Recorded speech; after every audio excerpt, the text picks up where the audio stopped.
Blog Talk Radio. Choices, decisions, frustrations, and pain. Knowing I'm going to forget her someday.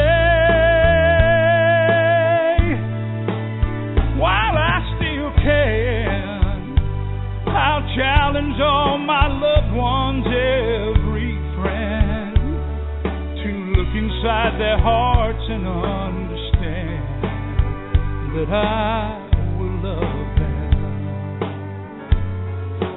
I will love them while I still can.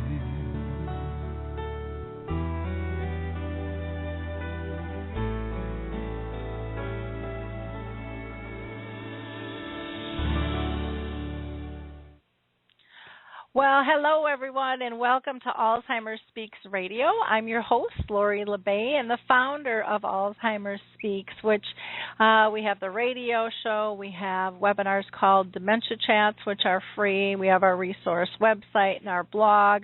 Plus, we do speaking and training, and I am just thrilled that you're able to join us today. And I would really appreciate it if you share this episode with others, because I think we're going to be covering a lot of great information. This show today is really about giving you ideas and being able to prepare for the holidays. How do you create a wonderful holiday moment? What are some do's and don'ts? And we're going to talk about a wide variety of things. And we have a couple of experts with us who are living with the disease.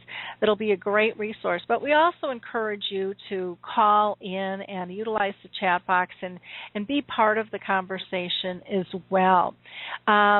But before I introduce our guests, I always just like to tell people a little bit about Alzheimer Speaks, because we're always getting a new audience. And bottom line, our goal here is to connect people, get them sharing knowledge and having everyday conversations about life with dementia. I truly believe that's the only way that we're going to remove the stigmas attached to memory loss and help those dealing with this disease.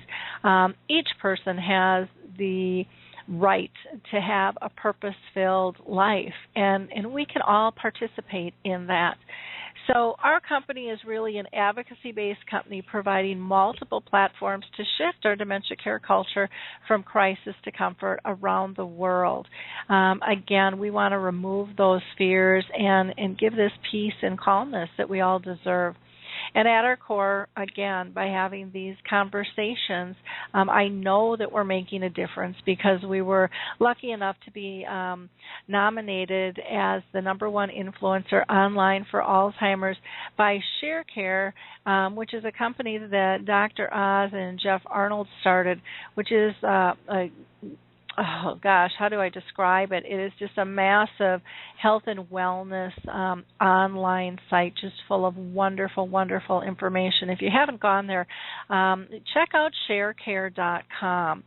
But the only way that I believe that we got that recognition and we're able to reach the number of people that we have is because of all of you being advocates and sharing the information that Alzheimer Speaks pushes out. If it's a blog post, if it's a radio show, if it's a webinar, if it's a page on our website, your clicks, your likes, your sharing with your circle of friends is so critical, because my 30-year journey tells me that, and I've seen this personally, and I've heard it from so many others, that many people are not having the conversation. And by allowing that information to be out there in front of people, it allows them an opportunity to look for resources and to find hope, and we all deserve that. So again, I really want to thank each and every one of you for helping and participating in pushing us out. Now, there's a couple of ways you're going to be able to participate in the show today. One, you can call in, and that number is 714-364-4757. Again, that's 714 364-4757. And you just have to push 1 to go ahead and get into my queue. And when there's a break in the conversation, I will pull you in. Otherwise, you can, if you're listening online, you can utilize the chat box, and I will be monitoring that as we go. I also want to give a couple of shout-outs to some organizations that I just really believe in a lot. One is Alzheimer's Disease International. And for those of you that are not familiar with them, Alzheimer's Disease International is the association of all Alzheimer's associations around the world. So no matter where you are, you're going to be able to find out where is the closest organization to you. Plus, they are just filled with great, great resources. Music First with Choral Health, especially around the holidays, I think is so special for so many because music embeds memories. Music First is an app now that you can download onto your phone, which does amazing, amazing things. But just check out choralhealth.com. That's CORO health.com, and you'll be able to find out more about them. Also, this time of year, I get a lot of people asking about clinical trials, and there's a tau trial that's in its 3rd state, and they're still taking patients for that. And you can go to the Alzheimer's Studies, just alzheimerstudies.com to find out more information. And then a couple other organizations I do want to mention is the Lewy Body Dementia Association, because that has its own specific symptoms, and I think it's just very helpful for those dealing with Lewy body to be connected to that association, and that is lbda.org, Lewy Body Dementia Association.org. There's also the Association for Frontal Temporal Degeneration, or what people call frontal temporal lobe, and you can find them either by Googling them or going to the AFTD.org, and you'll be able to get more information there. There's also the Aphasia, National Aphasia Association, which has great information as well. So if somebody's having problems speaking and communicating, that's another great resource. And then for gifts, I thought I would just mention these. There's Puzzles with Me, which are just designed specifically for people with dementia. They're extra thick, there's not as many pieces, they're adult-oriented. And Jiminy Wicket, which is a croquet game, which is a great way to interact. This is something that is actually going into the school systems and working with memory care and assisted livings, but there's absolutely no reason that you can't play it at home either with people. And then Max Wallach's book, Why Did Grandma Put Her Underwear in the Refrigerator, is just a wonderful book that explains so many things about how we deal with dementia and how we should deal with dementia. I'm going to go ahead and now introduce our 2 guests. Both are living with dementia. Both are heroes in my mind for what they have done, the difference that they are making. And I'm going to first introduce Rick Phelps. Rick has not been with us for a while. Rick is the founder of Memory People, and I'm thrilled that he's back with us today. How are you doing, Rick? I'm doing good, Lori. I'm glad to be here. How are you? I'm doing very, very well. And I know you just had, if I'm not mistaken, the 3rd anniversary of Memory People on Facebook. Is that correct? We did, yeah. I was back, I think, Thanksgiving Day or the day before. I'm having trouble with dates here, but time flies. Yeah, we're pushing 5,000 members here, and we're really, really glad things are moving right along. It's sad in a way, but then it's also good because we're reaching out to people. Yep, exactly. I'm going to go ahead and also pull in Harry Urban. Harry is also living with dementia, and Harry has also started a group on Facebook called Forget Me Not. And how are you doing today, Harry? Lloyd, I am doing wonderful. I am sitting here with my Santa hat on, my cup of coffee with my cinnamon stick in it, I even slipped off my shoes, so I'm going to just sit back and enjoy myself. Well, good. Harry also does Dementia Chats with us, which is our webinar series that we do a couple of times a month. And, both of these men are just doing fabulous work connecting individuals with dementia as well as their care partners, both family, friends, and those that just want to learn more, as well as business professionals. They are both just incredible groups, and I would highly recommend that you check them out and ask to become a member of those groups. The one thing with both, and I really respect this, is there's no pitching or selling of things. It really is about building a closeness and a camaraderie together. Now, today we're going to be talking about, how the heck do you prepare for the holidays when you have dementia or some form of it, or if it's not you, maybe it's a loved one, maybe it's somebody you work with. But how do you create, fabulous moments to remember? Because this is such a high stress time. And we're going to have a really interesting conversation because Rick and Harry both have different takes on this. Dina Dotson may be joining us as well. And again, anybody in our audience, we would love to hear your tips as the conversation goes. As we move along here. So I think what I'm going to start with is, and I'll put the first question to Rick here. Rick, for you, what has changed with your holidays since you got diagnosed? Have you had changes? Well, I'd have to say everything, Lori. It's a struggle for me, the holidays. Just like you said, I'm glad that my good friend Harry is on with us because there's a world of difference between Harry and I when it comes to these holidays. He enjoys them and just loves the time and family time and things like that.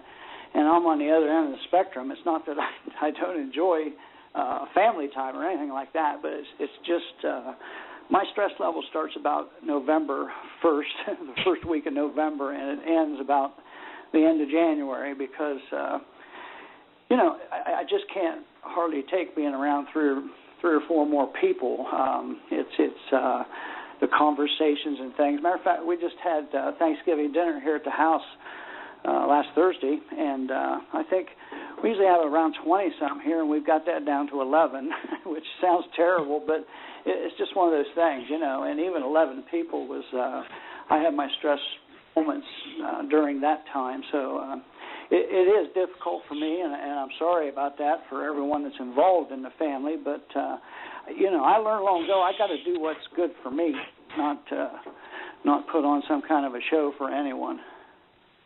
Which is, I think that's really wise to know what works and what doesn't work and respect you. Because, if everybody gets together and you're really not creating those moments, what's the sense? The holidays is really, in my mind anyways, about being able to cultivate those great moments, that feeling of peace and joy, and, try to get rid of that stress. How about you, Harry? What has changed, if anything, for you since you got diagnosed with the holidays? Well, you have to realize that the day after we take the Christmas tree down, I start preparing for the next Christmas season. I just love it, and I think a lot of people get stressed out thinking about the stress of the holidays. Now, as strange as that sounds, everybody knows there's a lot of stress during the holidays. And what they do leading up to the holidays are thinking about this stress, how much they dread it so much that it just adds stress to them. And with me, I'm just a little kid. I know it, I enjoy the season, and I just go with the flow. Okay. Well, and that's great. And I think, because we're almost forced to go with the flow if we want to or not. But I do think that there are some things that we can do to make things more comfortable for those with dementia. And, one of the things that we always talk about with people with symptoms of dementia is the overstimulation. And, you walk, any place you go, it's decorated to beat the band. You can't even drive down some roads. And, they're having the Christmas with the cranks, kind of, competition in terms of who has more blinking lights and things. Have you, Harry, found that decorations, it can overwhelm you at all or can trigger things with you? Oh, my goodness, yeah. The blinking lights around the holidays are terrible for me. If I'm sitting there and the lights are blinking, my anxiety level goes up so high that I just can't, it just becomes unbearable. Another thing that's unbearable for me is like at Thanksgiving time, if you set me in the middle of the table, now we talked about this before, but if you set me in the middle of the table and I have people seated on either side of me, and there's a lively conversation at the table, and these people are talking back and forth, it just drives me crazy. When I sit down at the table, I want to be seated someplace where one of the sides of me is open, so I can kind of escape that. I don't want to call it noise, but I don't want to be bombarded with that conversation coming from both sides. Okay, well that makes a lot of sense. How about you, Rick? Have you been affected by decorations? Does that stress you out at all, or? Well, it certainly does, and I avoid things like that. Of course, I do things.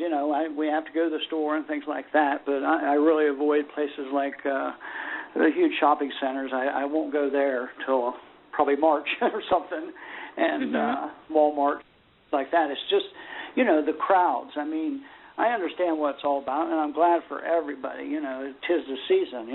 I'm not a bah humbug about this. It's just a stressful time for me, and I just can't be around it. So I try to limit that the best I can without, being a burden on anyone. What we do Christmas Day, we've done for several years now, we go places instead of people coming here. That way we can leave. You get a house full of people and kick them out. You don't want to do that. So we go to our daughter's house and things like that, and that way when things start to get a little high-stressed or something, I can step outside and we may have to bow out. But that's the way we've been handling it so far. Well, and I think that makes a lot of sense, and it's something that a lot of times people don't understand, especially when it's a parent that has dementia. If the parent's always done Christmas or the holidays or, whatever it might be, birthdays, it doesn't make any difference what you're celebrating.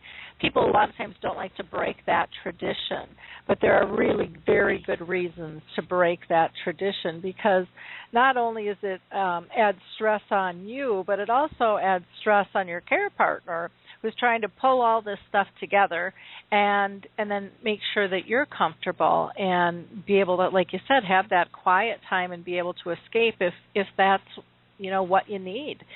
And you can't always do that when you're in the thrust of your own home. Lori, I wanted to mention something while I was thinking of it, if you don't mind. Sure.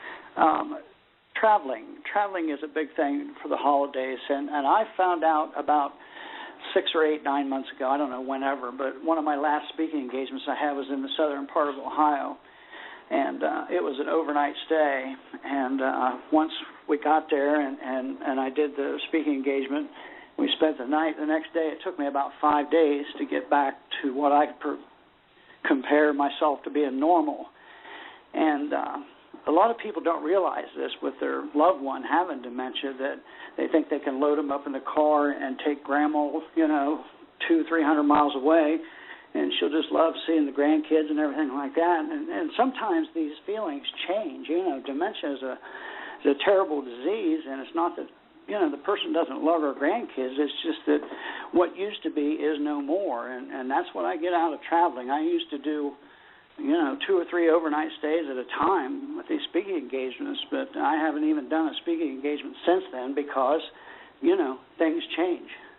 Yep, definitely. We do have a caller on the line, so I'm going to go ahead and pull this person in from a 253 number. You're live. If you'd state your name and your comments. Hi, Lori. It's Leanne. I'm in Washington. Oh, hi, Leanne. How are you doing? I'm good. How are you? Very good, very good. I didn't think you were going to be able to join us today, so I wasn't sure it was you or not. Well, I can for a couple of minutes. Wonderful. Yeah, well, I wanted to thank you for doing the show. From our experience, we walked this journey with my mother-in-law, and like Rick was saying, dementia changes everything, and we certainly found that with her. Especially when you're talking about all those things he mentioned, a bunch of people getting together and everything looks different and everything sounds different and everybody's excited. The kids, it's almost like the perfect setup for your loved one to have a very difficult time. And so what we found for us was we had to adjust. She couldn't, and we knew, just like you said, we knew she loved all of her grandkids and us, and she wanted to be with us, but the disease just wouldn't let her do that. It wouldn't let her enjoy it, and so we found that we had to adjust, and our family gatherings got smaller. Eventually, they just took place at her house with my father-in-law. We didn't even bring her out, and when he was talking about traveling, I just remembered year before last, they had come to my house. We had picked her up and brought her here, and I had to take her home, and it was after dark, and it actually was snowing. And we're talking a 25-minute drive to get back home, and it so threw her off of any feelings of being calm or anything. She had a very, very difficult time with it, and I reassured her the whole way back home and everything else, but just those little things, make a huge, huge difference for a dementia patient and what we saw. And like I said, it was a matter of all of us adjusting and I guess letting go of how things used to be, and just understanding that this is new. Every day is new, and the most important thing is making things so that you can walk with your loved one, instead of trying to hold on to what was. And we always do that at Christmas. It's about the past. It's about traditions and all of that. So it's a very hard thing to adjust to. But I just wanted to thank you for doing this show, especially. And I also wanted to say I just love Rick and Harry like brothers. They're very special to me, too. So I'm glad I could have a minute to call in. Oh, good. Well, we're glad you could join us, too. And your feedback and tips are really helpful. I think the more we can talk and just hear how different people handle it from different angles, the different voices, resonate, differently with each of us. And this is important stuff because it is a struggle. And if we can avoid some issues, or even if we want to walk in and do things the way we've always done things, but have listened to experts who have been through this, that so you have a backup plan. That's massive. That's massive in terms of learning how to deal with it. And if dementia has taught me nothing else, it's taught me tolerance and spontaneity. To get out of my comfort zone and to learn to go with the flow and give up control. It just, I don't have it all the time. I never did, but I had this illusion that I did. And it's really stretched me, but I think it's made me a much, much better person, more compassionate and more relaxed because I have let go of so much that I can't control. So, but thank you so much for calling in and being able to take the time. We have somebody else on the line. I'm going to go ahead and... Oh, go ahead, Leanne. I just wanted, real quick, I remembered just off the top of my head, and if I could just throw it out there really quick, we're doing something kind of special in MP. We're actually, it's not a Memory People thing, but we're going to be hosting, it's an online virtual quilt, and it's for anybody that's been affected by dementia, patients, caregivers, advocates, even professionals who work with dementia patients.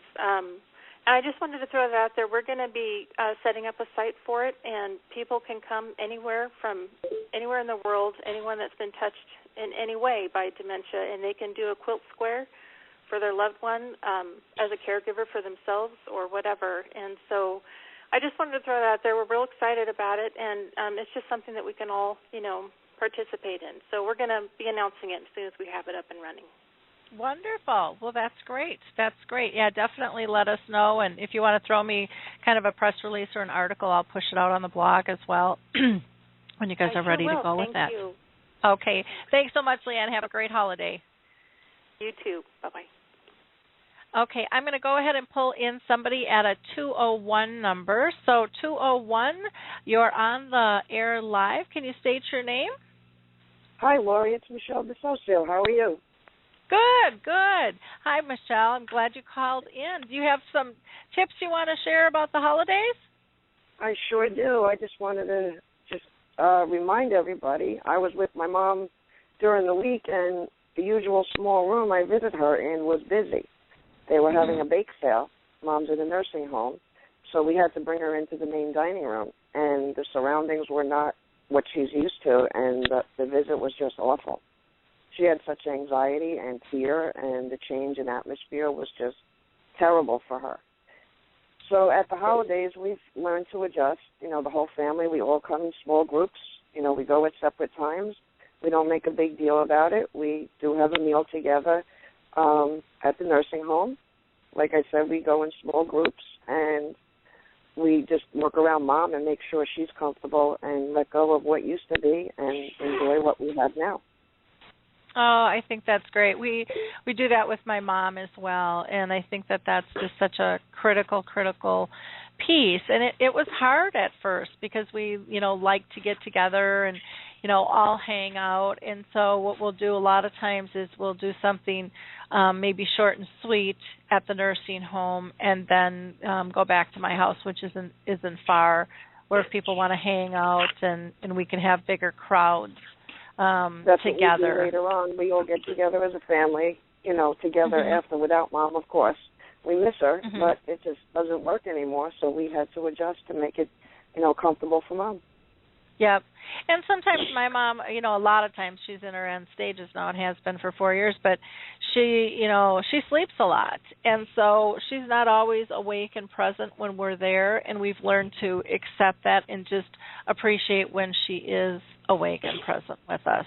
And then not get mad, not get upset, just go on kind of with our conversations, and then take a lot of pictures and capture moments, when she is we do the pictures, yeah. We do a lot of pictures. I don't share them anymore, but it's good for the family to have for the future, because Mom is in her 14th year now. And, it's just about it's just about accepting the disease and making sure you do what's best for the patient, not what used to be, letting go. Yeah. Can I ask how old your mom is? My mom is now 72. She got hit early. She was 58 when she came to live with me. Okay, because I was going to say that 14 years is a long time, but you're talking, again, pretty early onset with this disease. And so, so many times people are still quoting, this disease is, 7 to 10 years, and I just think we're going to see a lot of people breaking those records. I think the same thing. I'm like, Mom was sick before that, when she was 58, she came to live with me. She struggled years before that, and hit it well, but she was staying till midnight trying to finish her workup. Yeah. Yeah. Well, thank you for calling in, Michelle. I really appreciate it. And thank you for hosting, Lori. This is a great show, and we're real excited, like Leanne said, at Memory People, about the quilts. We're working on that. We're really, really excited. And thank you, Rick and Harry, for doing all you do. And it was nice to talk to you, Lori. Have a wonderful holiday. You too. Thank you. Rick, do you have anything that you want to add for that you've heard, Rick, or that Leanne or Michelle has talked about? Anything that triggered in your mind? No, nothing's triggered. It will. Okay. Give me a couple minutes. Okay, how about you, Harry? Well, I always have something to say.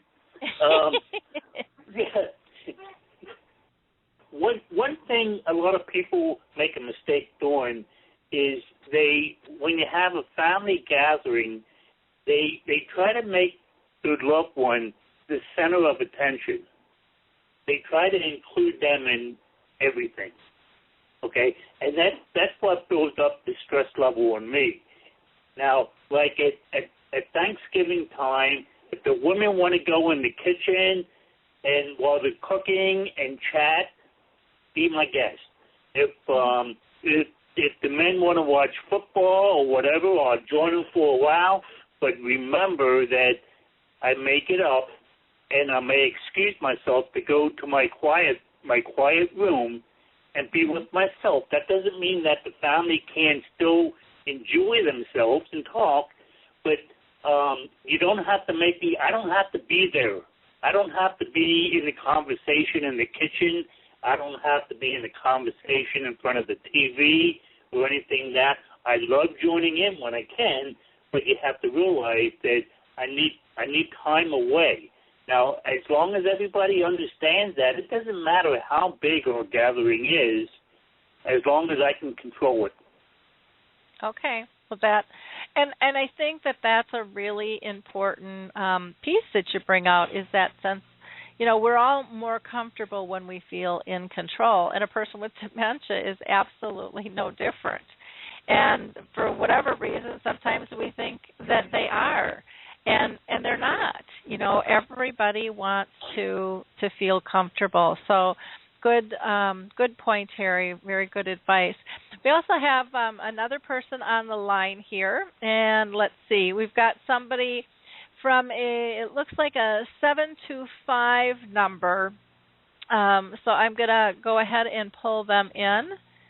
725 number, you're live and on the air. If you want to go ahead and state your name. Hi, Lori. It's Michael Newverth. How are you? Oh, hi, Michael. Good. I'm glad you called in. I'm sure you're full of wonderful tips for us. Actually, I have some questions. I could give tips, but you have Rick and Harry that it's such a good forum because they're living it. So I can give you some tips, but I prefer to ask a couple questions that do deal with real life and caregiving. So go for it. If I That's may, great. The first question is, I have friends who know that I'm caregiving for my aunt. So they feel uncomfortable around holiday times to invite me or one of my sisters who also are helping, because they're not sure if we can get away, and they're not sure if we're going to bring my aunt. So how do you, if we turn it around, how would I invite, for example, or if like Rick gets invited or Harry gets invited to certain holiday events, or their wives get invited and they don't want to go, how do they deal with that? And then let me just throw the second part of the question out at you.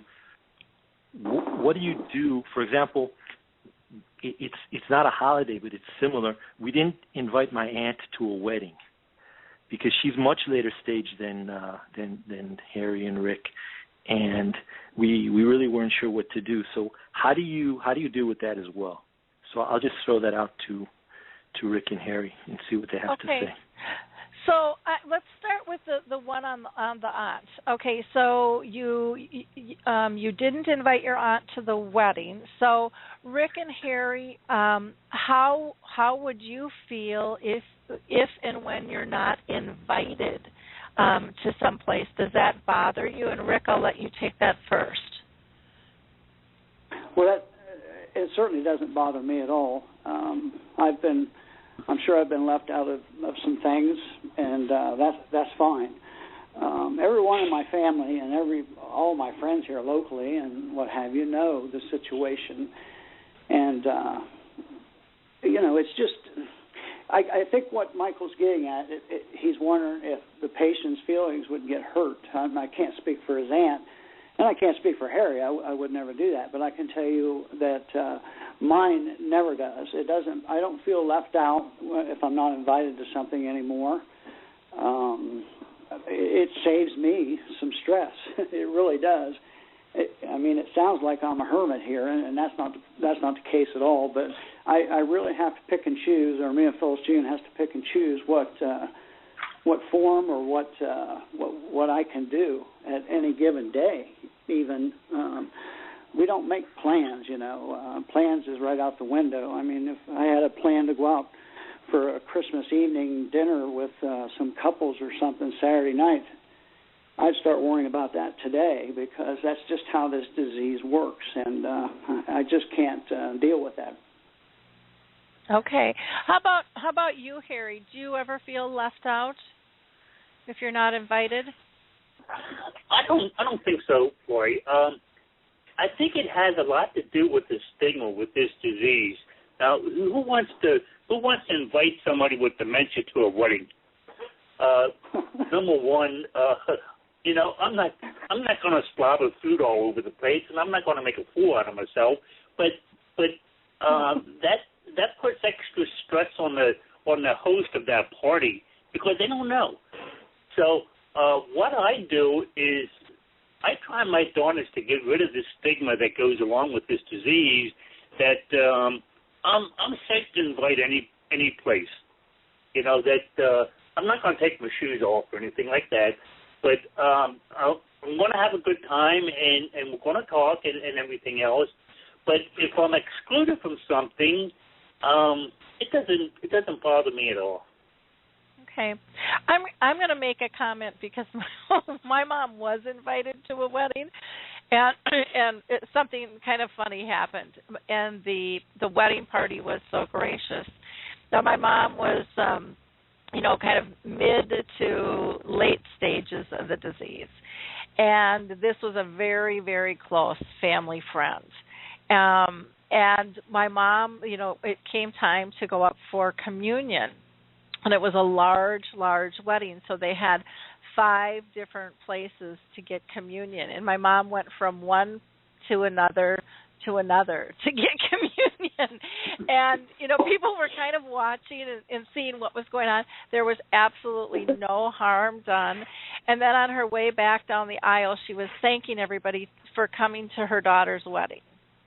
But because our families were so close, everybody was so gracious, and they tell us to this day that was one of the most precious moments of that wedding, that Mom was able to be part of it and that she felt so connected to it, even if she connected her dots a little wrong.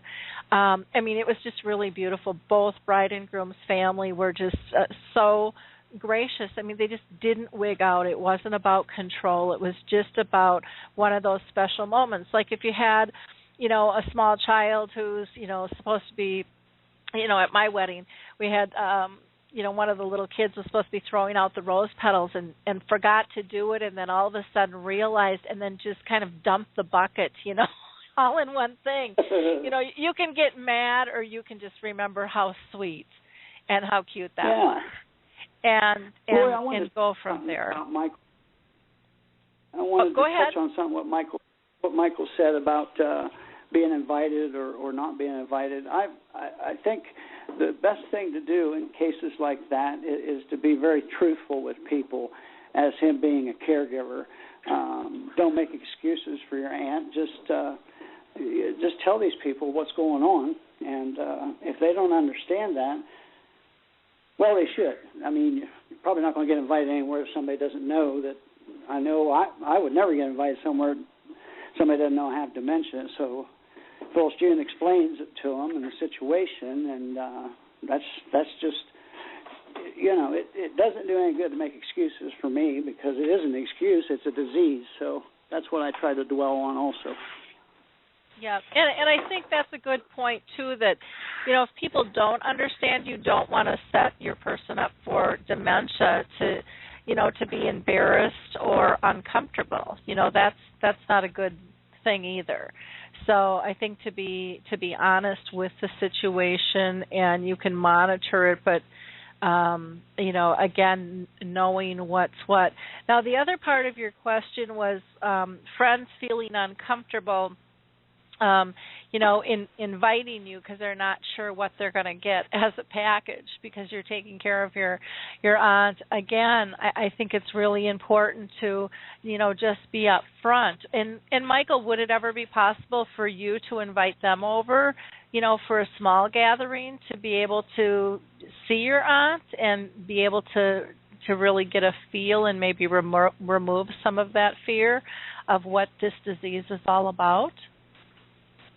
Well, we've done that. It's just that in this particular case, the bride was really freaked out about her wedding, and she didn't want any. She didn't want any surprises. So, but we look, as caregivers, we take everything in stride, and it's not the end of the world. And she was nice about it, but. It's something that I guess every family has to deal with, and there's nothing you can do. I mean, caregiving it just becomes part of your day to day. I mean, I'm sure that Harry's wife and Rick's wife they deal with it all the time. But just let me take this opportunity to I don't know how many people listening are not either in Forget Me Not or Memory People, but these two groups are just amazing, and people who don't know about them, they're missing out, because it's like the only resource where you can really, people just speak their minds and you can learn, and there hasn't been a situation yet where I haven't had someone with the same exact problem as we have, and then I got very good answers from the panel. And then and then the other thing is, and then I'll let you get back to your show. Some very, very nice companies. I don't want to plug myself because it's Rick and Harry, but some very, very nice companies and I have gotten together, and we're doing something very nice for caregivers, some kind of contest. So check Forget Me Not and check Memory People and a few other things, and maybe I'll shoot you a press release, Lori, and you can send it to your readers. We're going to be giving away some very, very nice prizes for free to caregivers. Wonderful. Some very cool products that I really like. Great. So keep in mind, it's not why I called in, but while I'm on the phone, I might as well do some self-serving plugs, because I do want as many people as I can to try to win these prizes, so companies will give me even more prizes to give away at another time. So wonderful. I really appreciate this show as well. This is the first time. Usually I don't have time. I work nights, so usually I don't have time to go to. Harry's on. Harry does a chat all the time that I'd like to get onto as well. But thank you guys very much for your answers and for doing these forums. The two support groups, Forget Me Not and Memory People. They're amazing. So thank you also, Lori, very much for this opportunity. And let's all have very nice, happy holidays. And let's continue to learn from Rick and Harry. So thanks very much. Okay. Thanks for calling in, Mike. Appreciate it. You're welcome. You're welcome. Can I ask some stuff, Roy? Sure. Please do. Okay. When people have gatherings, they want it to be perfect. They want everything to go perfectly. Now, especially what makes memories? Okay. Now, if a smart child can come up and give the Pope a hug in the legs and sit in his chair, now that's not proper. But you know what? That made history. That made memories. And it's the same thing. A lot of people don't invite me to something because, oh, my God, what's going to say now? You know, is he going to say something to embarrass us or something? And I'm sure, Lori, that you have those anxiety attacks every now and then. But that's the way it is. Everybody wants things to be perfect, but perfect doesn't make memories. That's a really good point, Terry. In fact, one time I was talking with a healthcare professional who has been in the business of working with seniors for, probably 30 years. And we were having a conversation, and I was sharing stories about my mom. And she stopped me just dead square and said, "I am jealous." I said, "Jealous of what?" And she says, "The stories you have." She said, "They're just beautiful, and they're so filled with love." She says, "My parents are both healthy, and I don't have the stories you have." And again, it is about creating those memories. And most of the stuff that, that we really cherish, brings, it softens our heart or it makes us laugh. And granted, there's things that scare us or, create a lot of fear or cause us to cry. But most of us want those joyous, happy memories. And a lot of those aren't about being perfect. You're very, very, very right. And I can appreciate Michael's, niece or whoever it was that was getting married, about wanting her day to be perfect. I understand that. We can't change everybody in this.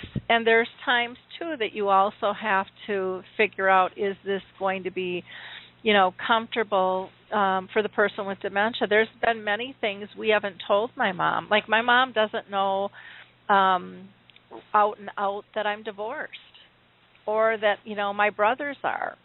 She knows one is because that happened a long time ago, but we knew that would cause her a lot of angst. And she would be really upset, and we wouldn't be able to, kind of justify why it happened and that it's okay and everybody gets along, whatever the situation is. So, you have to look at it from all angles and then just move forward doing the best you can. But, holidays are times when there's a lot of conversations that can crop up, and people do need to understand, where someone's at this disease and what might upset them or trigger them that might not before. So letting people know those things, I think, are really, really important as well. We do have another caller on the line from a 952 number. So 952, you're live and on the air. Can you state your name, please? Hi, Lori. Hello, and who is this? This is Richard. It is Richard. I was hoping you would call in. How are you doing?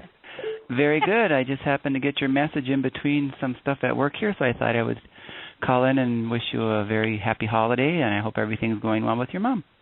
Oh, it's going very, very well. And I know, you have been in the thrust of dementia with your family as well. Is there any holiday tip or question that you might have for us today? The tip that I have is I find that it's better to just roll with things. It's better not to contradict and not to try to correct. And what I've done lately is I go online and I find old television programs that I know my dad used to watch, and I bring them to him.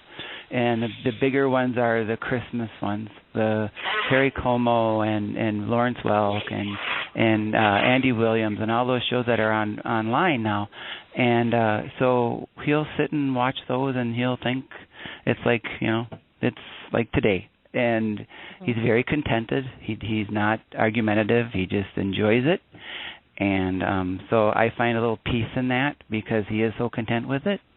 I'm thankful that he really isn't in the thralls of being super confused and argumentative. He gets times where he does get a little mixed up, and then you just kind of let it rest, and then he goes on to the next thing. So he will be 93 in July, so I'm very thankful to keep having him with me. Oh, that is such a nice blessing, and just a nice way to be able to find comfort and peace. So I appreciate you sharing that with us and taking the time out of your workday to join us Well, today. I'm glad I got a chance to talk to you. Yeah. Well, you have a wonderful holiday season if I don't see you before. And again, thanks for All calling right. in. Thank you. Bye, Richard. Bye, Richard. We also have another caller on the line here from a 519 number. A 519 number.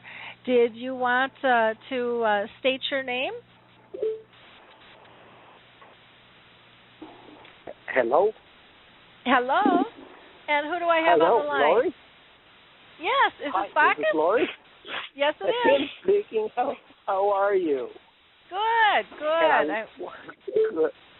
I wanted to kind of call you there before the holidays and kind of thank you for all the support and wish you a Merry Christmas. And I hope your mom is doing great. Yeah, I hope she's doing well.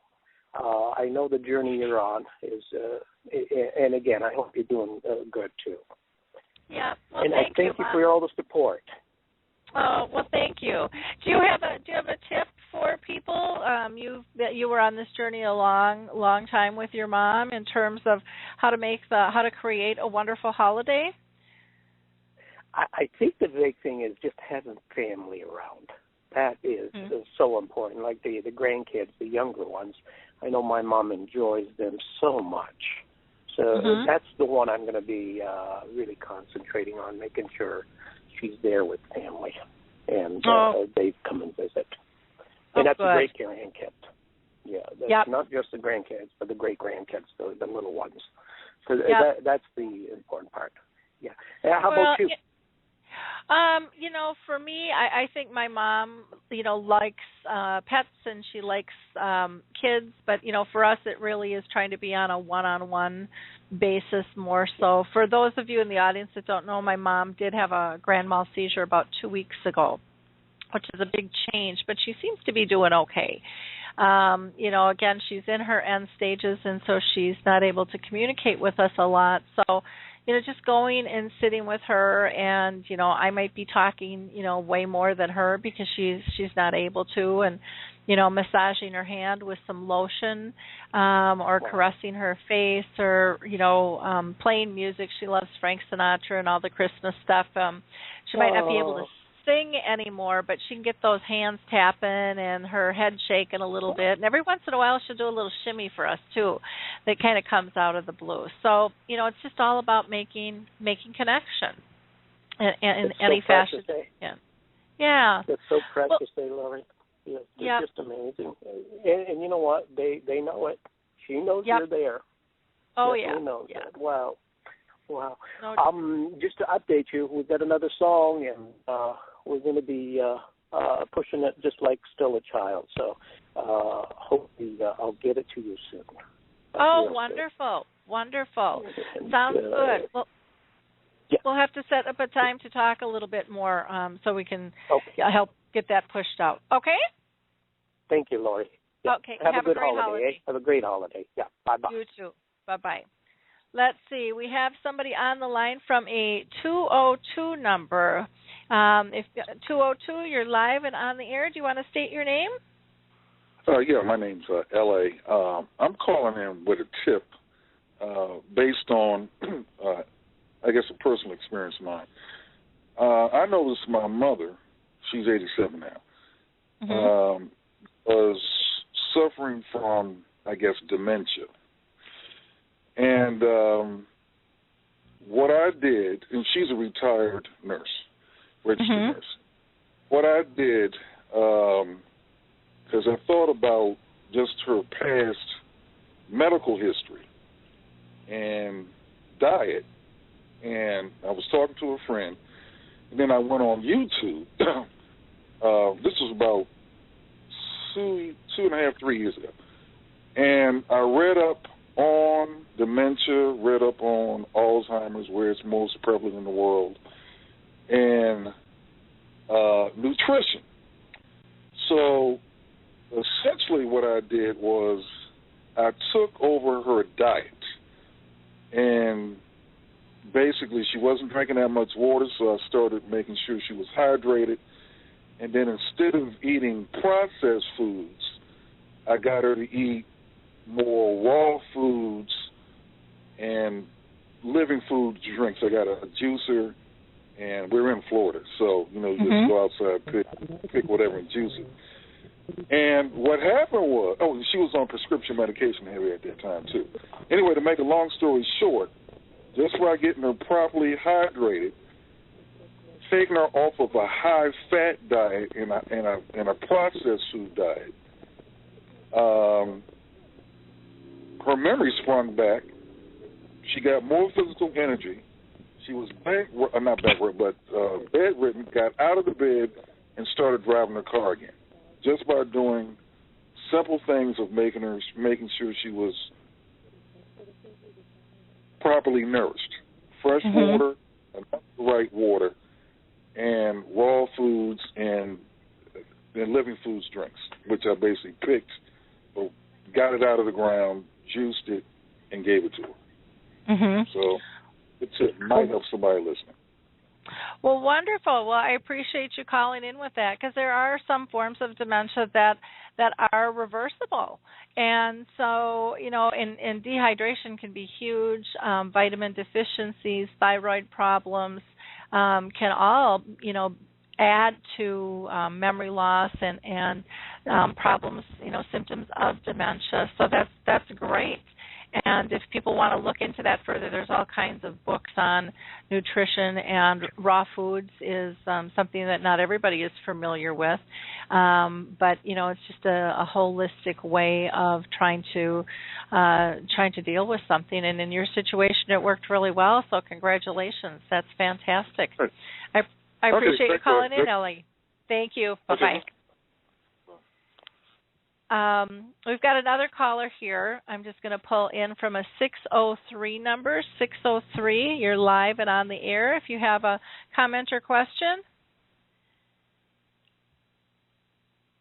603 number, did you want to make a comment or a question? Sometimes people call in and are just listening to the show too, and they don't want to talk, and so that's okay as well. So I'll go ahead and just put them back on hold. Rick and Harry, I'm going to pull you guys back into the conversation here again. I had you on hold just because we were getting a little bit of static here, and wanted to pull that back. And I'm going to put Rick on the line first. And Rick, do you have any comments, any beliefs as far as whole foods and things with the last caller? What I believe in, Lori, is Jesus Christ, my Savior. I mean, that might sound corny, but, everything happens for a reason. I truly believe that. I believe this disease came into my life for a reason, and I believe the course it's going to take is going to happen for a reason. I can't, we all wish and hope and pray for a cure, and that cure will come someday, but in my lifetime or in Harry's lifetime, I don't know. So I take one day at a time, and I don't dwell on cures and things like that. I dwell on what I can do today and maybe later on this evening. Because what I can do today, I may not be able to do tomorrow. So I just live in the presence. Which is a great way to be. And for most people, changing diet is not. I mean, if you are diagnosed with Alzheimer's or Lewy body or something of that nature, typically, to my knowledge, there's no proven fact that can change it. But there are, like I said, forms of dementia where it can be a vitamin deficiency, it can be dehydration that can be causing symptoms. So that's why it's important. If you think it works, good for you. I mean, and if it does work, good for you. I mean, that's the line I take on that. We try to stay away from that stuff on memory people because some of that stuff is, as we all know, false hope. I mean, this coconut oil stuff, I've battled with that for years now, and I keep saying if coconut oil was the answer, it wouldn't sell for $3 a jar. That's the bottom line. Yep. And there's, more and more research out all the time over that. But, again, everyone has different beliefs and tries different things. Right. And that's the nice thing about these platforms is to be able to share ideas. I'm going to pull Harry in and ask Harry if he's got any comments on the raw foods and the hydration. Everybody has the misconception. They don't understand the difference between improving the quality of life and curing this disease. Okay, now, will nutrition cure my disease? In my mind, absolutely not. If it did, I would have done that 9 years ago, and I wouldn't be in the shape I am now. But will nutrition improve my quality of life? Absolutely. Will it help me walk a mile? Possibly. You know, things like that. So a lot of people put the faith in something that I'm going to use the example Rick uses, coconut oil. I don't believe in that either, but I don't know. There could be something to it. But is that going to cure my disease? No. Is it going to improve my quality of life? Possibly. You know, so is it bad for me? I don't know. Only my doctor knows that. You know, is it going to interact with another medication I'm taking or something like that? But a lot of people get hung up on nutrition, and nutrition is so important, but it's important to improve the quality of life. Yep. And this is actually kind of a nice segue into, you know, gifts for people, for both people with dementia and those that are caring for them. You know, if someone is interested in learning more about, about nutrition, there's lots of great books out there. There's, you know, or just even finding information on the internet for them can be extremely, extremely helpful. And so, you know, think of those things. Participating in, I've got a tickle in my throat that's just killing me here. You know, going and joining forces and maybe buying technology or books, and be a nice way to pull things in. Rick, do you have any thoughts in terms of gifts? Is that something that you and your family still do? Some don't, and some do. But any thoughts on exchange and what would be useful for you? Well, June and I, we have done this for several years now. We just buy things for the house. We might buy each other a small item or something, but everybody, you know, in my family, and I'm sure Harry's family, and people who does have dementia, I mean, it would be kind of crazy to buy me a book because I can't read. I mean, I can read, but for 2 or 3 paragraphs, I'm lost in it. So I do the audio version books, and not everybody knows that. So those are always helpful. I enjoy those kinds of things, and but you know, just having dementia doesn't keep you from enjoying life. Matter of fact, it opened my eyes to a whole new life. I mean, I would have never met some of the closest friends I have now, Harry included, you included, and many, many, many other ones. And so it has its upsides. I mean, I'm not saying go out and get dementia if you can, because that would be insane. But it does have an upside. It does for me anyway. I mean, it's not always a terrible, evil thing. I have a brain disease, and just learning to deal with it is what you have to do. And when you let this disease take over you is when you've lost. I mean, these people, they're in denial and they won't accept it. This disease isn't going to stop. It just doesn't matter, you know. So when I say I've accepted it, it means that I haven't given up, but I understand what's going to happen, what's coming, and we've prepared for that. And that's one of the most important things people, caregivers or even a dementia patient can, if they can get a handle on that, then that'll help out immensely. Okay, wonderful. Harry, how about you? Any thoughts? Yeah, I do. I'd like to back up a little bit, Lori, and a lot of times when we have a family get-together, people like to hide the truth from me, okay, because they think it's going to upset me. Now, the only thing that is doing is planting the seed of I'm not going to believe you. Okay, if you try to hide the bad news from me, I'm going to know it. You know, I'm going to know that something is wrong. And the more you tell me everything is good and everybody is so happy and wonderful, I want to know you're lying to me. And that just adds to my anxiety level. So, it comes down to the point of how much do you protect me? Well, how much do you try to protect me? And is it fair to me for you to protect me like that? Maybe I don't want to hear the bad news, but I don't want you to hide it from me. And a lot of family gatherings, they do that. They walk on eggs. They try to be so careful what they're saying that I sense that right away. That's one of the senses that's improved, I think, with this disease. That I can spot a phony in a minute. And if you lie to me, I know you're lying to me. And at that point on, I don't trust you anymore. Yeah, and I think that's a good point, that senses are raised. And I think it's very common. They say with someone who's blind, their other senses kind of kick into gear. And I think the same thing happens with dementia. People understand and can take in things. They can't always necessarily process things as quickly.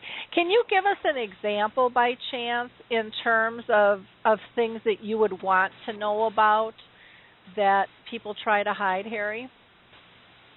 I want to know about the grandkids. I want to know what's going on in people's lives. Now, if they hit a bump in the road, maybe I can help. I want to know about that bump in the road. Now, there's probably some things that I don't want to know about. Like I don't read the newspaper because it's not because I can't read, but I don't want to know how many people were killed in Afghanistan. Things like that I don't want to know. But if somebody's having a hard time and maybe they need somebody to talk to or whatever, I want to know about that. Because maybe they want to talk to me and I can talk to them and help them. That's the kind of thing that really bother me, that if somebody is having a bump in the road of their life or whatever, well, don't let Harry know because that's going to upset him. Well, okay. Harry knows. Harry knows there's a problem. He doesn't know what the problem is, but he knows there's a problem. Okay. And Rick, do you find the same thing? I agree with Harry 100%. I'll tell you what I've told our kids. Me and Phyllis June has our grandkids and even our own children and our nieces. There isn't nothing that you can't tell us that we can't work through or fix or try to. And that's, we've taught them that since they was old enough to walk and talk and things like that.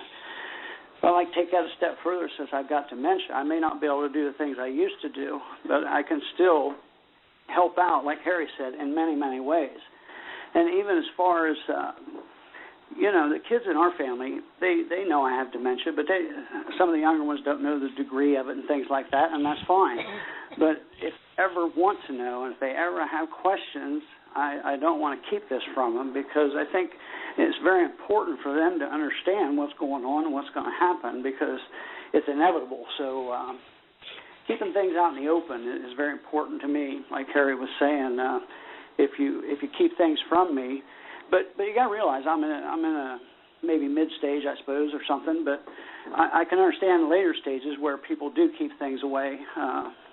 Horrible news that can't be changed, and you just wouldn't be able to deal with it, and you'd just have to repeat it to them over and over. I understand all that, but neither Harry or I are there or even close to there yet. But I agree with what he was saying wholeheartedly. Okay. Well, that's good to know. I'm going to go ahead and just kind of do a mid break here, mid program break, and do some announcements here. I want to mention that our last radio show was on the 26th, and we reviewed high tech and high touch type products that can really help, and it might be some good ideas for you for holiday gifts. with people. Our next show is going to be next Tuesday, and we're going to be talking about dementia products. And we also have an author on with us, Loretta Venning, and that'll be a great, interesting show. And then on the 24th, Christmas Eve, we're going to have Teepa Snow on with us. So I'm very excited about having Teepa join us on that particular show. Our last Dementia Chats is on the website, Alzheimer Speaks. If you go to the About page and then go to Dementia Chats, you can access that recording, or you can go to our Facebook page too and grab the link there. We also talked about the holidays there, but you'll probably pick up some other tips that we haven't discussed here as well. And then our next Dementia Chats session, again, that's our free webinar that is open to the public, will be December 10th. And that's at 3 p.m. Eastern Time, 2 p.m. Central. And you can find more information on that, again, on the website or the blog or our Facebook page for Dementia Chats. And then there's just a couple of blog posts that I want to mention. The first, our intern Michelle did a really nice post about it's the thought that counts, that got great reaction. I also posted a great video about keeping people with dementia home safely.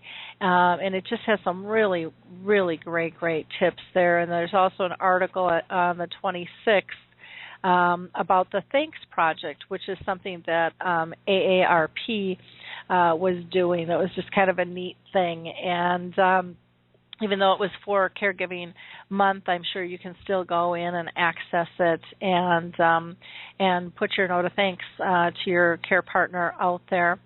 Again, I just want to mention a couple organizations that might be helpful for you during this holiday time. This is one of those times when a lot of times families find that there's an issue with dementia. We've really been talking about those that are already diagnosed, but there are many people out there that have not been diagnosed that are struggling, and families that are struggling, not quite sure what to do. And so, again, you can go to Alzheimer's Disease International to find the local Alzheimer's Association closest to you. There's the Lewy Body Association, the Aphasia Association, and the Frontal Temporal Lobe Degeneration Organization as well. There is the Alzheimer's Studies group, which, if you go to Alzheimer's Studies, that's a clinical trial for the third Tau trial, and they're still accepting participants for that. And again, I would really encourage you to go to Choral Health as well to find out information on how music can really, really add a lot of value to your life and to those dealing with dementia. So that's all I really have for announcements there. Harry, was there anything that you wanted to add? Yeah, let's talk about high-tech gifts. Okay. Everybody thinks technology is wonderful, and it is. But I had trouble opening a pack of gum. Now, if you give me a high-tech gift that I have to figure out how to use, keep it. I don't want it. I got a phone that I have a program. If I want to call Hazel, I push a picture and I call Hazel, and that's how my phone is set up. Now, when you say call this number and you give me a number, I have a difficult time going through my smartphone because my smartphone is a lot smarter than me. I don't know how to dial in a number anymore. It's not as easy as it used to be. You have to go through different menus and stuff to get to it. So a lot of times, high-tech gifts are not the answer. Give me a good old-fashioned homemade gift, and I'll love it. Okay, and I think that's really a good point. I mean, it isn't easy trying to figure out new gadgets and how they work, no matter how slick they are and how helpful they might be. It's not easy for any of us to figure that out. And then you add dementia into the realm. Sometimes the old standby is better because routines and that comfort level of having that routine is much more valuable than a new gadget. Rick, would you agree with that? Oh, I'd agree 100%. Yeah, I remember not years ago, maybe a year or two ago, I had to give up one phone that I used forever, and it was I can't remember the name of it, but anyway, one morning I woke up and I just couldn't figure out how to even turn it on or answer emails or anything, and finally it come to me that I've had a iPad forever and a Mac computer, so that's when I went to the iPhone, and it was a big stress reliever for me because I have been around Mac products for a long, long time, and it's in my long-term memory. But I agree with Harry once again. It's difficult. People don't realize this, but it's difficult for me to make a phone call on my cell because I don't do that. Like you said, there's a couple steps you got to do to get to the dial part of it, and if somebody told me you need to call me right away, well, that's not going to happen because there's a couple steps I need to get to, and if I'm under stress at all, it just won't happen. So, but I like new gadgets. I can't work with them anymore, but I have fun watching TV and the new gadgets they're coming out with and things like that. I know they're not for me, but I certainly enjoy seeing the new technology. Yeah, it is interesting, and I think part of learning all of this stuff is just getting all of us more active sooner than later with this stuff. So if dementia does enter our life later on, we're up to snuff with things. I actually went and had a hearing test the other day because I thought, I think using all our senses is really important, and so I went in to get my ears checked thinking, if I need a hearing aid, now's the time to get it, and they ended up telling me that I was in the normal range, though I know that my left ear isn't as good as my right ear, and it was nice to hear that I was in the normal range, but again, I want to really be in tune to that. I've got a baseline now, and again, those are simple things we can do. Same with eyesight, same with lighting around the house, can make a huge difference, for people, or again, changing routines in terms of how we communicate. Let's talk about ways to communicate that are. Oh, go ahead, Rick. I wanted to mention something here. When you talk about technology, something I think is very important and a lot of people are missing out on, and I hate that, but along with Harry's group, Forget-Me-Nots and Memory People both, if some people aren't computer-oriented at all, and I just hate that because along with this disease comes a lot of shut-ins and even caregivers that can't get out, and that certainly gives them an opportunity to reach out to other people with Harry's group and Memory People also. I know a lot of people will say, well, I don't want to participate, I don't want to type anything in or make a comment, and that's fine on both these forums, You can just sit there and read the comments and things like that, and it's very helpful. If at all possible, if you could get your loved one to, if you just had a computer and open it up to either one of them sites and possibly maybe read to them or have them read some of these comments, as on both these sites, they truly are life-changing. I've heard that many times on both these sites, and it's very true. It's not because Harry started his. It's not because I started mine. It's just because both of us knew there was a need for this, and it's out there. It's the people in Harry's group and the people in Memory People that makes this thing go, not Harry Urban or Rick Phelps. I'm sure he would be the first to admit that. Yeah, and it's so beneficial. Go ahead, Harry. Nope, it's all about Harry. Is that it? No, I just wanted to argue with Rick. But one thing I did too is this weekend we went to a Christmas craft show, and a lot of the things coming out of 3D Okay, everybody had 3D. They had 3D pictures. Well, when I looked at some of those 3D pictures, it scared me to death. Because I'm not used to seeing that type of stuff. So, if somebody would give me a 3D gift, I can almost guarantee you I'm not going to use it. Because it just scares the living daylights out of me. Okay. Well, that's good to know. That's absolutely. This is stuff that that we need to talk about. Now, do you guys enjoy going to movies and things? Is that a gift that would be nice to go out to, if it's out to eat, or go to a park or go to a ball game or to a movie? Is that something that would be a nice gift, just kind of a one-on-one type thing for you, Rick? Is that something you'd enjoy? Okay. No, okay. No, I don't want no part of a theater anymore or anything like that. We watch movies here at the house, Netflix and whatever else that thing is on DirecTV. So we get our movies sitting right here, and I can pause it. The trouble with movies with me, and I'm sure maybe with Harry or anybody with dementia, is trying to follow the plot.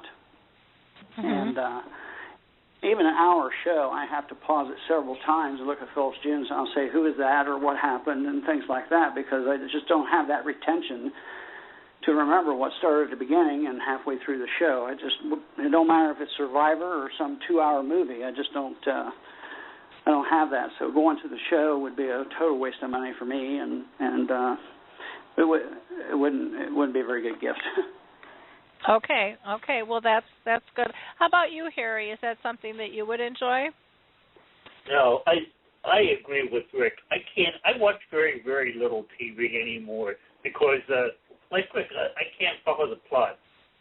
And if I would know how to pause the TV, and I would keep asking Hazel what's going on, and she'd probably clobber me good. But some of the things I do like to watch, though, is they have quite a few. I don't know if they're called reality shows or whatever about Alaska, living in Alaska. Now, for some reason, I really love those shows because the scenery and the background is beautiful. I just love it. So that. I would rather watch a show like that, somebody fighting the bears in Alaska, than trying to figure out some plot on some TV show. Okay. So, for my mom, she really used to like being able to go out on those one-on-ones. So I think, again, it's really important to know your person, just like with any type of gift that you're giving. Know who it is you're giving something to.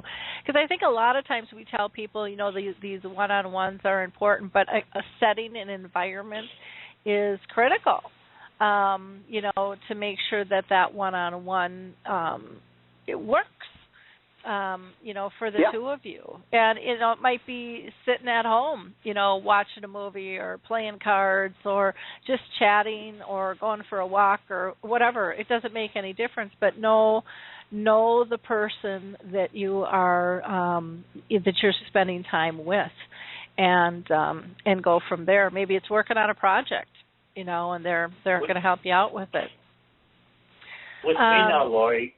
Mm-hmm. With me, if you take me out for an ice cream cone, okay, that to me is as good or better than if you would take me out to a movie. Okay. It's just, I don't know. I don't know if it's the point of just doing something one-on-one that is so enjoyable to me, but like in a movie theater, that's not going to work. Mm-hmm. At least for me, it's not going to work. Okay.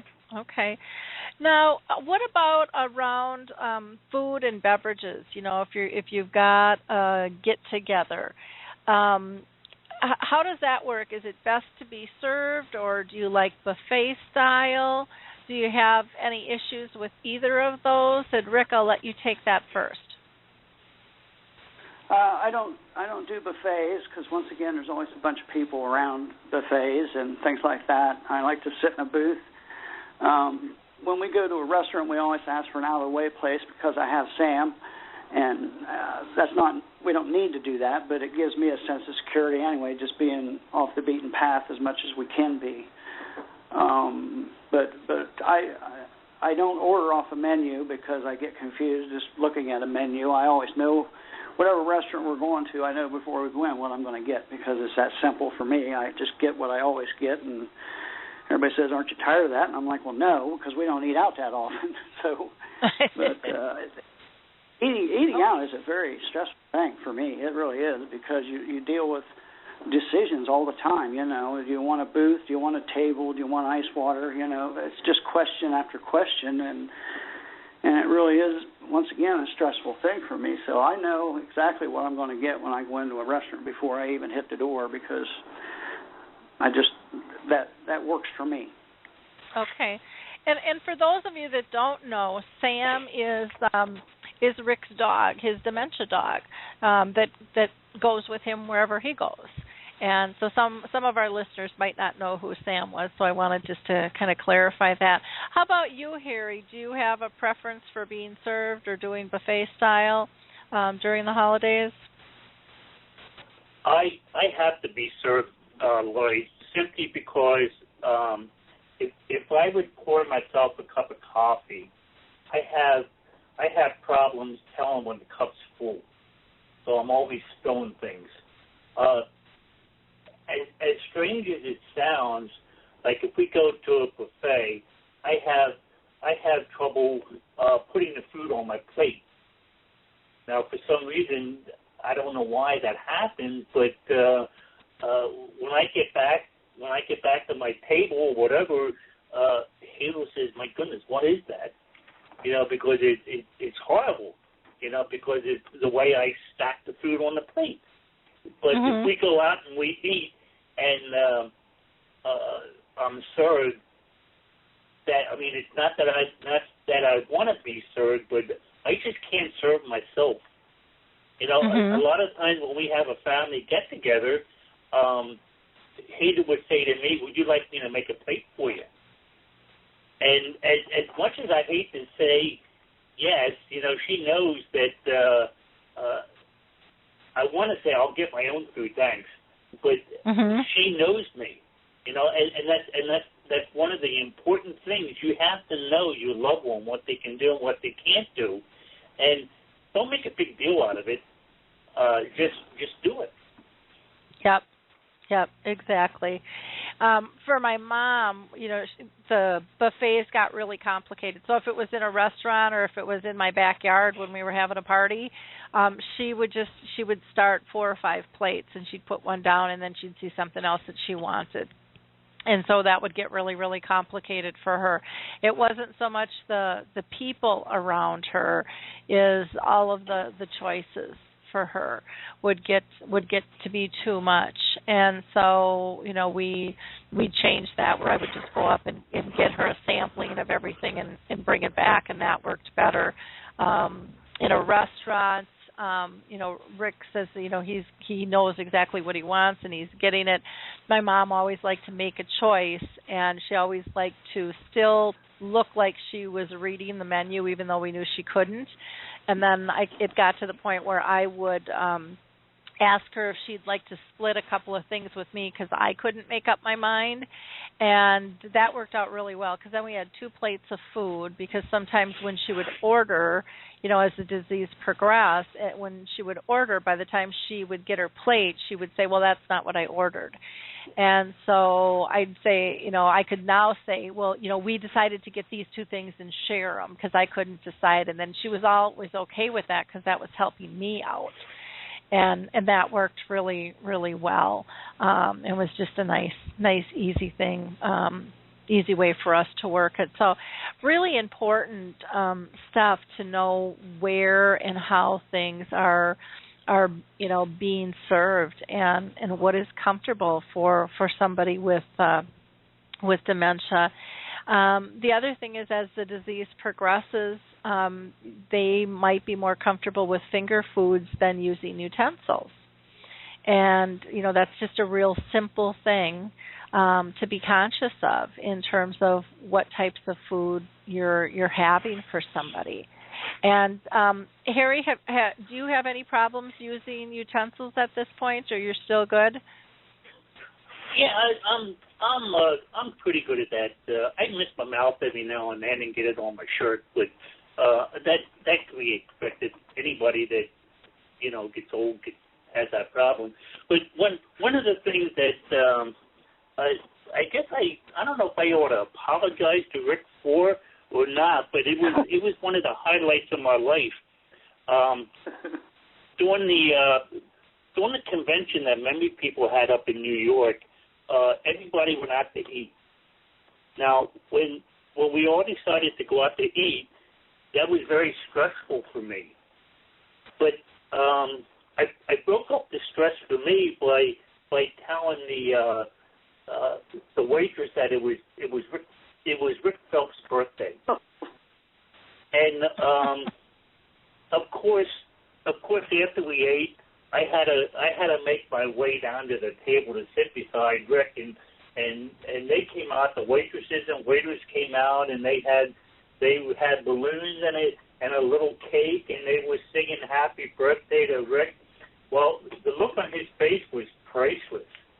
Now, thinking back, that was probably the dumbest thing for me to do, but it is a good memory.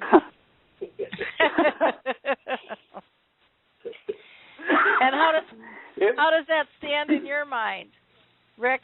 Oh, it was a memory, that's for sure. I'll tell you, we had an awful good time on that trip. There was a lot of memories made there. I remember, I don't know why this sticks in my mind, but after dinner and after Harry's little stunt there that we all got, including myself, got a kick out of, me and I'd walked outside and Harry come out, and of course, we was actually in New Jersey, not New York, and I don't know, there was a couple that walked by, and I forget how the conversation went, but it was just hilarious how we was talking to them about why we was there and what we was doing, and do you remember that, Harry, standing outside there by that bench talking to that couple? I remember that so well, Rick. I don't remember I can't remember what the discussion was, but I know it was so funny that it was just insane. I do remember that you embarrassed the living daylights out of me, and I wanted to walk back inside, but I didn't. And I'll tell you, Lori, it was funny. I think later on that night, or it might have been the next night, I can't remember, but some good friends of ours, and Harry's Michelle and, her husband. What's her husband's name? What's Michelle's husband's name, Harry? John. Yeah, Michelle and John, they offered to take me and Phyllis June and Harry and Hazel out to see the sights.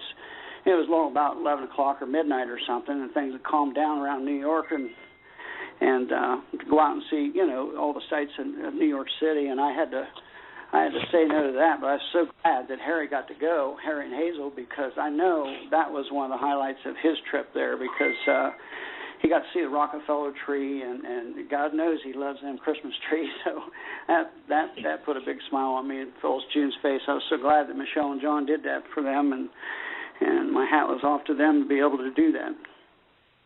Oh, nice. I got a question for you guys. Is there anything that we haven't covered that you think is really critical that people consider during the holidays? Well, I always tell people, Lori, to keep their loved one in mind. I mean, they don't have to be entertained all the time. They don't have to be. Sometimes, just like I think maybe Leanne was saying, and maybe Harry even spoke of it, if you got to get away, to your own little space, just quiet, be it another room, a bedroom, downstairs, or whatever. There's nothing wrong with that. I don't like people to look at me and feel sorry for me, because I just hate that. I mean, as bad as this is, I'm dealing with it the best I can, and what I have to do to get me through some situations like that is just right or wrong, it has to be done. So if your loved one has to get away or needs some quiet time, and just make sure they get that. And things can change rapidly, so keep that in mind also. I think that's really good advice. Be aware and make adjustments. And it's very simple to do. And I see sometimes people not making adjustments, trying to stay to old routines, and everybody's upset and everybody's uncomfortable, versus if you would just make an adjustment, everyone can kind of get back in the groove again, and feel comfortable. It shouldn't be embarrassing. It shouldn't. It's hard to watch sometimes when families are struggling. How about you, Harry? When you have dementia, especially around the holidays, you have to be willing to step outside of dementia. Now, we live in the dark all the time. We live in the doom and the gloom. We know what our future's going to be like.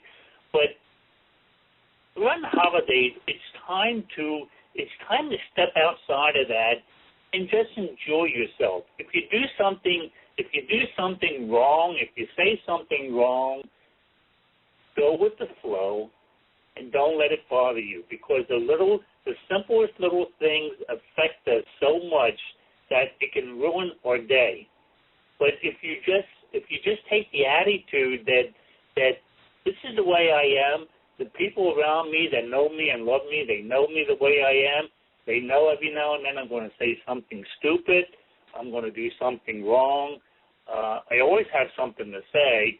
Accept that. Okay. How about for families that are getting together and seeing some changes with their loved one? How should they approach that if they have some concerns that maybe somebody's having some problems with dementia? Rick, any advice there? I used to get that question a lot when I did my speaking engagements, and I tell people, to me, early detection is the answer. I fought for, I don't remember now, 3 or 4 years before I could get a diagnosis, and them 3 or 4 years are gone now, and I don't think it would have mattered anyway, but I just struggled for 3 or 4 years trying to get people to understand what I was going through. I mean, they always told me it was stress-related and this, that, and the other, and I knew it wasn't. I was stressed because I couldn't remember things. So if you see a change in your loved one, or if you suspect something, get them into their doctor, have their B12 checked, their blood work checked. It could be something very, very simple, but if it is a form of dementia or something, they do a mini mental test, and just go from there. But don't overlook it. That's not the right thing to do. Yeah, I definitely would agree. It's, we have to remove the fear about this. I go in for my testing. I'm part of here in Minnesota. There's a Minnesota Memory Project, and I go in every year and get checked. And they're kind of doing this caregiver stress thing, but they're also looking, does it run in families, since my mom has it? And it's a little nerve-wracking, but yet I know it's something that I need to do. And I need to be, I need to walk my talk.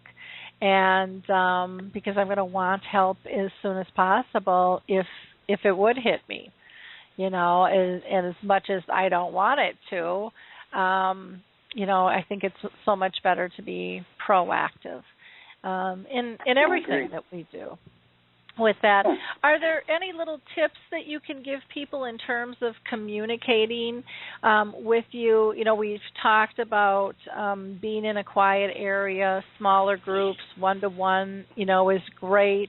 I know a lot of times we've talked about, having eye contact, because a lot of times we're reading lips more than we think we are, so it's just easier talking in a normal fashion. Sometimes some people with dementia like you to slow down a little bit, but we see it all the time where people talk slow and loud like you're deaf, and that's not helpful.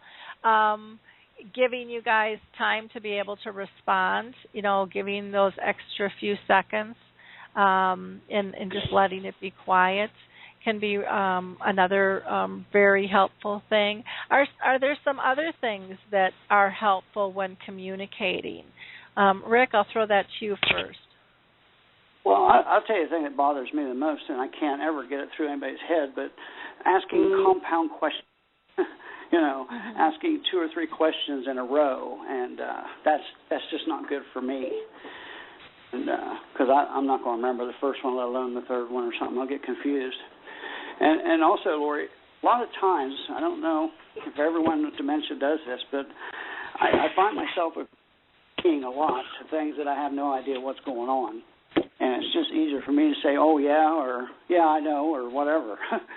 Because for some reason it's hard to get through some people's head that I don't know and I won't ever know, and you can explain it till you're blue in the face and I'm lost. So sometimes I just say, oh, yeah, that's right, or, whatever, and I have no idea what they're really talking about. So try to keep it simple. Simple is good for dementia patients. The more complicated the story, the more complicated the question. It's just not going to work.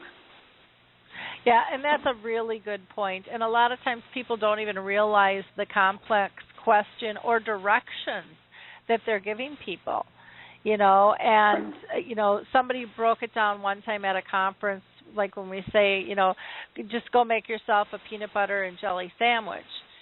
And then you break down what does it really take to make a peanut butter and jelly sandwich. You got to get the bread, you got to get the peanut butter, you got to get the jelly, you got to get the toaster, you got to take the bread out of the bag and put it into the toaster and push the button down. I mean, and we don't realize sometimes how complicated things are, and we have to really simplify things, for people. And when we're asking those questions, and I know I'm still guilty of it, and I should know better that I ask compound questions sometimes. I try really hard not to, but we're so used to doing that. I'm so used to doing it. But breaking things down, even out in a restaurant, they'll ask you, what do you want to drink? And then we always ask, well, what do you have? And then they rattle out 52 things. And, it might be nice to start out with, would you like something hot or cold to drink? Because that breaks things down significantly. Do you want a diet pop or do you like regular? And then they can sort out the process and then get to things. And I know that sometimes that you guys don't even like that, because it when we break it down, there's still a lot of questions, no matter how you do it. So there's no real right or wrong way, because everybody's individual when it comes to what works for them. How about you, Harry? Anything that you want to add about communicating well? I think most people don't know how to communicate with somebody with dementia, because a lot of times I'm asked a question and I give an answer, and it's not the answer they want. They don't understand that I gave them what I consider my answer. They have no idea how to communicate. Sometimes just a simple, you ask me a question and I might raise an eyebrow. Well, that's a no. You don't have to keep asking me the same question. But that's how I know how to answer a question. That in my mind is sufficient enough. I don't have to go into a big, long explanation. So it's important to read body language and nonverbals, because, we all know that that's the majority of the way that we communicate is through nonverbals. It's not through words. But for some reason, we forget that. And when we can remember that and put that in play, oh my gosh, it makes things so much easier for everybody. It's almost scary how much easier it can make things, because it's just such a simple thing, but we overlook it all the time because we're in such a rush to get on to the next thing. Well, we've got, just about 10 minutes left here, and I just wanted to see if there was anything else that you guys wanted to talk about. Otherwise, we can go ahead and wrap up the show. But I think you've given both people with dementia and families and professionals a lot to think about when it comes to the holidays. Get rid of those blinking lights. Seat people in the middle of a at the end of a table versus the middle. Be in smaller groups and gatherings. Be conscious of background noises. Realize that travel is difficult, and especially out of town travel, being out of routines, and that entertaining in a home with someone with dementia can be really difficult because they don't have a place to be able to escape if they get overstimulated all the time. And if they are going to be entertaining in their own home, be conscious of that and help them escape. Maybe it's, even just going for a drive in the car. If that's what's going to happen. And be gracious if somebody needs to leave. Don't let them make that choice, and be dignified if it's just getting to be too much.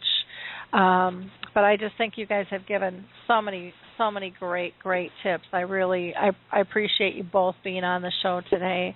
Did we talk all that, Lori? Excuse me, Rick? I was wondering, you named off a dozen things or something. Did we talk about all that, or did you have that wrote down? Because I don't know how anybody, I certainly don't remember all them topics coming up, but it must have been good, huh? Actually, we did talk about that, but we've been yapping for, an hour and a half, and so those were just some of the things that stuck out in my mind that you guys had mentioned. And you didn't have it wrote down. No, I have some notes. I have some notes in front of me. I have notes all over the place. Yeah. But I just your head. You don't need to have no testing done. I don't know. I still get nervous going in there. I go in on Friday, and I still haven't done my pre-test, my survey that I need to do. So that's on my list to get done either tonight or tomorrow. Let me tell you something about worrying about getting dementia is sort of like walking around with an umbrella waiting for it to rain. You know what I'm saying? It's wasted time. You being a daughter of an Alzheimer's patient, sure, the percentages are higher that you may come down with this, but it's not something you want to worry about, Lori. Trust me, it just isn't. Yep. There's better things to do. Yeah, and that's a really good point. And normally I don't. I just always get nervous around the time I have to go in for my tests. And that probably doesn't help the results out any. It's like the white coat syndrome, Yep, exactly. And I have that too. I go in and my blood pressure's high, and then they have to give me 5 minutes, and I just sit calmly and I pull it down and stuff. So. Well, I'll tell you what, me and Harry could run you through a couple tests and see what's going on. I bet you absolutely. Could. Good. Oh, heck. Well, this has really just been a very fun show and very informative show. Harry, anything else that you would like to add before we end here? One small piece of advice for caregivers. I'm going to mimic you. So if you're stressed out, I'm going to be stressed out. If you're mad, you're angry, I'm going to be mad and angry. So don't take me someplace and you're stressed out, because wherever you take me, I want to be stressed out. Oh, that's a really good point, Harry. That's a really, really good point. And, we think we're hiding our stress or our anger behind a big old smile, but we're all very good at reading those fake smiles from a very young age. And that doesn't go away. Again, it's, those senses are picked up. Even my mom in her end stages, who can't communicate, there's no way she'd be able to pick up a phone and talk. She picks up on our energy and on our body language just about instantly. And that's a really important factor. We had one I'll share one story quick. We were going up to the lake one year for Christmas, and my mom tripped and fell in the entryway. Now, my mom is, a big woman, but she's short. And she fell in the entryway, and she was half in and half out, and it's cold. And my mom is laying on the floor, and she is laughing, and my daughter and I were laughing, and my husband was just livid. He's like, this is not funny. This is serious. We've got to get her up. And he was just like panicking. And he was angry that the three of us were laughing. Well, we were laughing because she was comfortable doing that. And if we all got stressed, she would have been scared to death.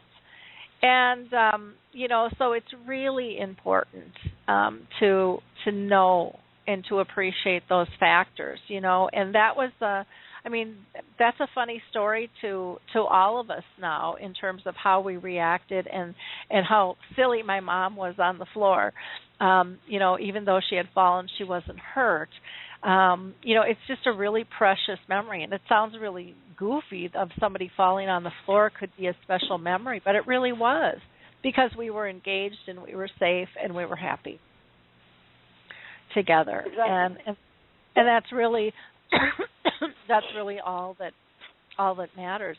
I should probably mention that people can also go to the Alzheimer Speaks website and go to our tools. You'll have to register, but you can get our free tools. And one tool that I think it can be a real lifesaver is called Your Memory Chip, and it just gets you to focus on not so much your tasks, but again, is the person you're caring for safe, happy, and pain-free? And when you focus on those three things, you truly are person-centered. You deliver your task different.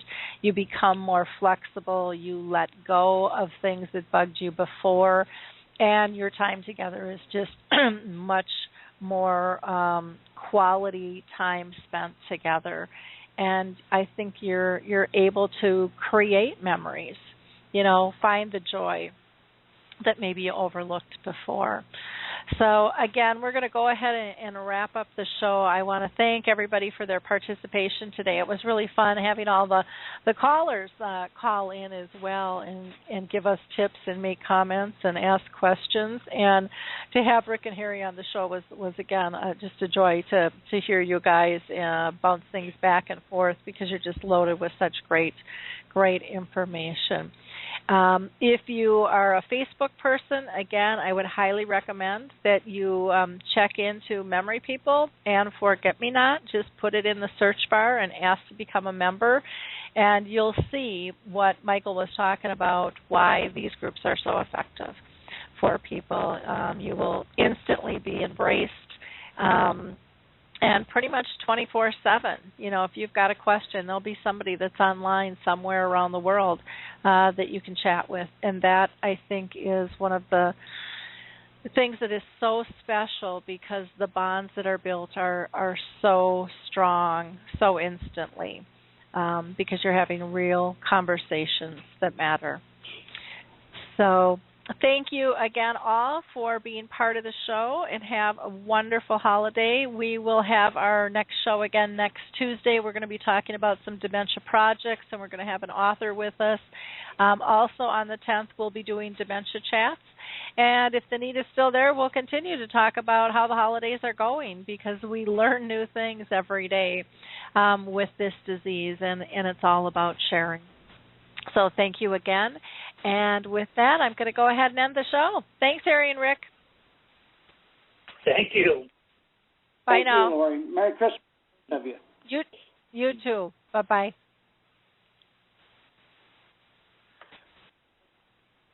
Hi, this is Suzanne Newman, host of the Answers for Elders podcast and radio show. We are the North Star that guides you through the complicated journey of senior care with trusted experts in money, law, living solutions, and more. So join us on this station, your favorite podcast channel, or just go to AnswersForElders.com. Meet the Wayshowers who will help your journey go a lot easier.